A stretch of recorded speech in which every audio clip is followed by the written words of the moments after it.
What are the goals of the Zionists? What are their true intentions? This official letter, signed by President Harry Truman, actually answers this question. This letter proves that the true agenda of the Zionists was to create a Jewish state, a European presence in Northeast Africa, which is now called the Middle East, and not the restoration of ancient Israel. The letter reads, "This government has been informed that a Jewish state has been proclaimed in Palestine, and recognition has been requested by the provisional government thereof." Now keep in mind, provisional means arranged or existing for the present, possibly to be changed later. This means the Zionists were officially given a blank check to carry out their agenda worldwide without any pushback from other nations. Now let me start over. This government has been informed that a Jewish state has been proclaimed in Palestine, and recognition has been requested by the provisional government thereof. The United States recognizes the provisional government as the de facto authority of the state of Israel. Now, why did the late President Truman strike through Jewish state and wrote above it State of Israel? Had he not done that, the current land of Israel would actually be called Jewish state. If you can fully grasp Zionism's true intentions, you'd also understand the agenda behind the words Jew and Jewish. You'd fully understand why they make clear distinctions between ancient Israelites versus Jew or Jewish. You know what you are? You're an ancient Israelite. Ancient Israel, that's who we are. That's who we are. So, if you give me time, if you give me time, how old are you saying? I know. We don't have so many years. I know. Look at this. This is pages and pages of notes. Yes. And I promise we'll give more teaching. But here is my challenge to you. All right. I'm hearing some of your traditions. It's like the days of the Bible. Yes. Do you want to remain ancient Israelites, or you want to be Jews? Do you want to remain ancient Israelites, or you want to be Jews? Do you want to remain ancient Israelites, or you want to be Jews? Did you know that the land of Israel was not the initial place the Zionists targeted? In fact, at the 6th Zionist Congress at Basel on August 26, 1903, Herzl proposed the British Uganda program, initially targeting Uganda, followed by Canada and Australia. They also targeted Iraq, Libya, and Angola. Believe it or not, they even targeted Texas.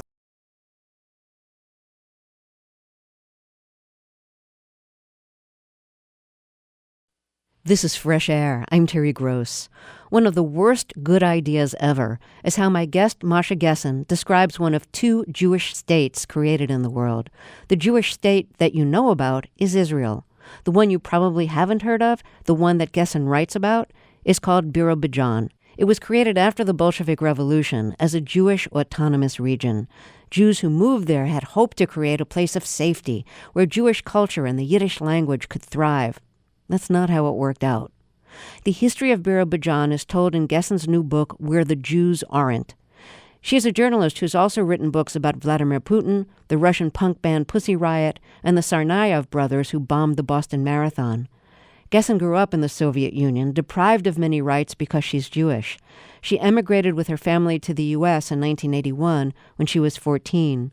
As a journalist, she returned to Moscow, but she had to flee a second time to avoid a law that would have enabled the government to take away her adopted son because she's a lesbian. Masha Gessen, welcome back to Fresh Air. So just give us the basic outline of what was Birobidzhan. So Birobidzhan was, and actually still is, nominally one of the two Jewish states in the world. The other one obviously being Israel. But Birobidzhan was formed earlier. It was part of a Soviet experiment. The Soviet Union initially conceived itself as a sort of anti-imperial empire in which every nation had the right to self-determination and to some sort of autonomy. And the Jews who had before the revolution lived in the Pale of Settlement and had very limited civil rights, were supposed to be emancipated to be like other nations and therefore had to get an autonomy of their own. And so from the Soviet point of view, it was an attempt to make Jews like other ethnic groups living in the Soviet Union. And so they're granted a piece of land on the Soviet-Chinese border, an impossible sort of piece of land to inhabit and to cultivate. But tens of thousands of Jews moved there at certain times before World War II and then after World War II. And for a few years, very briefly, the official language of this region was Yiddish. So it's probably the only Yiddish-speaking state that has ever existed. And, I think some of the attraction of the idea of Birobidzhan to Soviet Jews was that it would be a place where Yiddish would be the language because, as you say, Hebrew was the language in Israel. And there was a lot of fear that Yiddish was dying out, and that fear has been absolutely proven to be true. Yiddish is hardly a functioning language in the world anymore. So that was also really appealing. Oh, absolutely. And Yiddish, it's fascinating what's happened to Yiddish over the course of the 20th century. And obviously the fact that 6 million Jews, many of whom were Yiddish-speaking, were killed in the Holocaust, contributed to the death of the language. So it's not at the time that people were discussing Birobidzhan and the threat to Yiddish, that nobody could have conceived of that. And that's, that's another thing that interested me in the story of Birobidzhan, was that this whole discussion was happening on the eve of a catastrophe that no one could have imagined. And how we understand it is colored by this catastrophe. But getting back to the subject of Yiddish, there were a number of Yiddish language writers in what was then the Soviet Union who were very interested in Birobidzhan for that specific reason, because Yiddish in their minds had sort of evolved very quickly from a purely spoken language, sort of the household language of the Jews in diaspora, to a literary language, to a language of culture.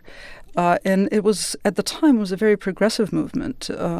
And there was a lot of interesting experimentation happening in Yiddish literature precisely because it was such a revolutionary act to start writing and creating literature in a language that had been perceived as sort of the language of the household. I mean, my own great-grandmother always referred to Yiddish as the jargon.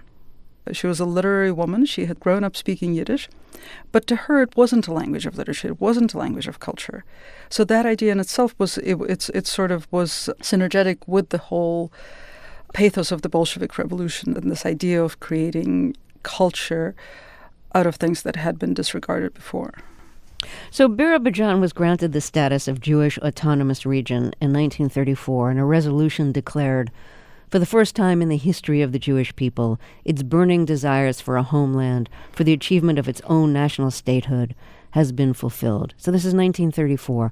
So how many Jews go there then, and what's the early settlement like? What were you able to learn about that?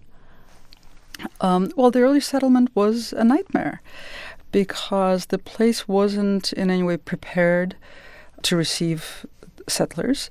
And I was able to learn about that from reading some of the documents, the desperate-sounding reports sent back by local authorities to the center in Moscow, basically saying, we're not ready for people, we need buildings, we need roads, stop sending people, that sort of thing. But people were coming. They were coming because the state was paying for their tickets, their one-way tickets to Birobidzhan, but also, of course, they were coming because after the revolution, a lot of the Jews had been catastrophically impoverished. They were not particularly wealthy people, most of them before the revolution, but they all survived by being small businessmen. And then, of course, when the revolution came and private property was outlawed, they could no longer be craftspeople and other kinds of small businessmen. So basically, they were in desperate straits. And they thought that, well, at least in Birobidzhan, they would be able to eke out a living. And they accepted these one-way tickets that were given to them, and then they alighted in Birobidzhan, discovered that they had basically no place to live, or they could live in these very shoddily built barracks with giant holes in the walls because the logs had been shoddily put together in bitter winter. They also realized that they couldn't practice what they knew how to do, and they couldn't cultivate the land. Many people tried to escape. Most years, about half of the new settlers found a way to get back, to scrape together the money to escape Birobidzhan. A lot of the people who stayed, we have to assume, stayed because they couldn't get out. Some, of course, were great enthusiasts of Birobidzhan who continued to believe in its mission for decades, in spite of everything that happened. And everything that happened included major purges in Birobidzhan in the mid-1930s, so very soon after it was formed. Right. So it's formed in 1934. By 1936, you have Stalinist purges, and Jews in Birobidzhan are targeted. Jews in Birobidzhan are targeted, and they're targeted in this very Soviet way, specifically for what they came there for nationalism, for promoting the Yiddish language, for what they were told was a good thing just a couple of years earlier. By the government. They're told by the government. Yeah. Exactly. And it was really the first time sort of that the Birobidzhan project, which had barely begun, was aborted. So the project of creating a fully fledged autonomy within the Soviet Union was at that point stopped. And the promotion of Yiddish culture and language at that point stopped. So it only lasted really a couple of years.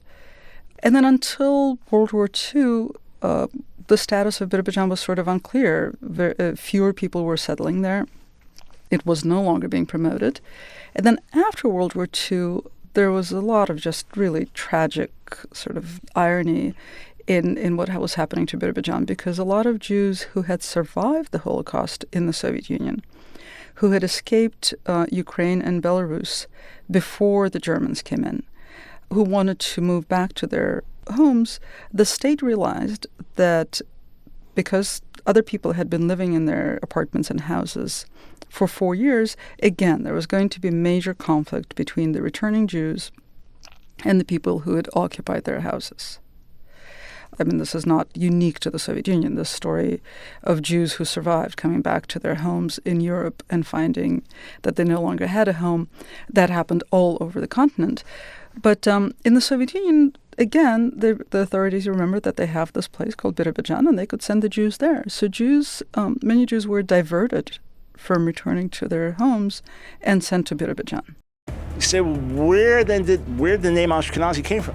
So a little over 1,000 years ago, as Jewish people scattered around the world had now emigrated in Europe and now were living in the Rhineland in Germany, they looked at the name Gomer in Genesis 10, and they connected Gomer with Germany, so they took on the identity of the name Ashkenaz.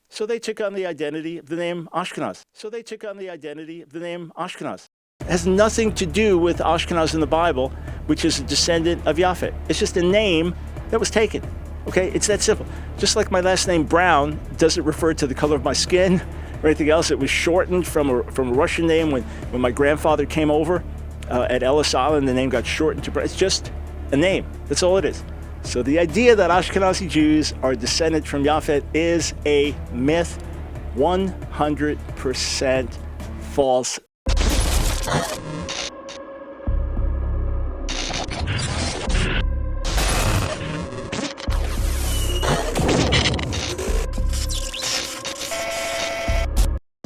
What's your thoughts? Please be respectful with your comments. Also, please click the like, click the notification bell, and subscribe to this channel.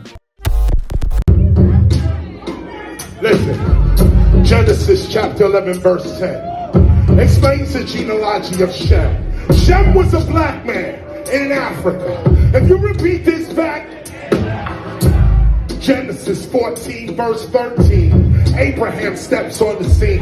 Being a descendant of Shem, which is a fact, means Abraham too was black. Abraham, born in the city of a black man, called Nimrod, grandson of Ham. Ham had 4 sons. One was named Canaan. Here, let me do some explaining. Abraham That was the... Jacob had 12 sons, for real, and these were the children of Israel. According to Genesis chapter 10, these were the children of Israel. According to Genesis chapter 10, these were the children of Israel. According to Genesis chapter 10.